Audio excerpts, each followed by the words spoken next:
Hi friends, ఈరోజు మనం చేయబోయే వంట పాలకూర చుక్కకూర కాంబినేషన్ అండి. సూపర్ టేస్టీగా ఉంటుంది మరియు హెల్తీ ఫుడ్ అండి. ముందుగా గ్యాస్ ఆన్ చేసుకొని కళాయి పెట్టుకొని 1 స్పూన్ ఆయిల్ తీసుకోవాలండి. ఆయిల్ వేడయ్యాక 1 స్పూన్ తాలింపు గింజలు, అలాగే 2 పచ్చిమిర్చి సన్నగా కట్ చేసి తీసుకోవాలండి. మరియు 4 రెబ్బల కరివేపాకు కూడా తీసుకోవాలి. అలాగే 2 ఉల్లిపాయలు సన్నగా కట్ చేసినవి తీసుకోవాలండి. బాగా కలుపుకొని చిటికెడు పసుపు, 1/2 టేబుల్ స్పూన్ ఉప్పు తీసుకోవాలండి.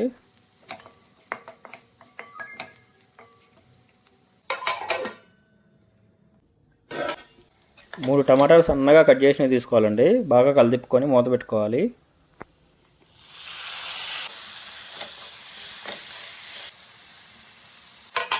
ఫైవ్ టు 10 మినిట్స్ దాకా సిమ్లోనే ఉంచాలండి.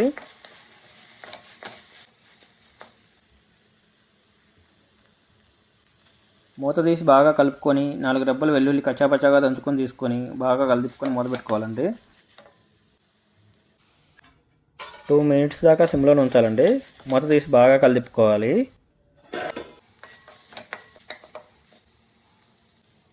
ముందుగా మనం కట్ చేసి పెట్టుకుని 1 కప్పు పాలకూర తీసుకోవాలండి.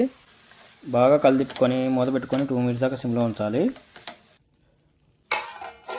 మూత తీసి కలిపుకొని 1 కప్పు చుక్కకూర తీసుకొని బాగా కలిపి మూత పెట్టుకోవాలండి.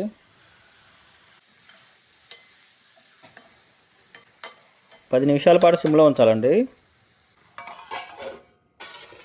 5 నిమిషాలకు ఒకసారి కలిపుతూ ఉండాలండి.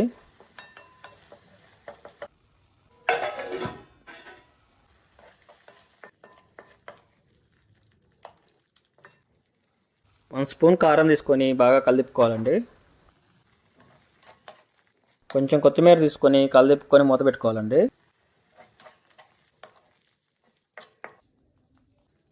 5 నిమిషాల పాటు సిమ్లో ఉంచాలి. మూత తీసి బాగా కలిపుకోవాలండి. ఎంతో టేస్టీ అయిన పాలకూర చుక్కకూర కాంబినేషన్ రెడీ అయిందండి.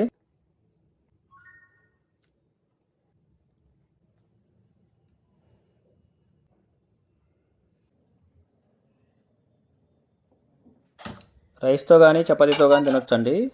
ఈ కర్రీ నేను చపాతీతో తింటున్నానండి.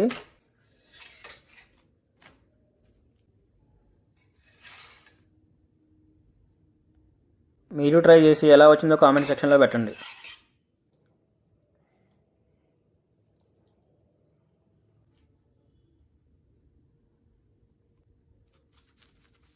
ప్లీజ్ సపోర్ట్ చేయండి friends. Like and comment and subscribe. Thank you.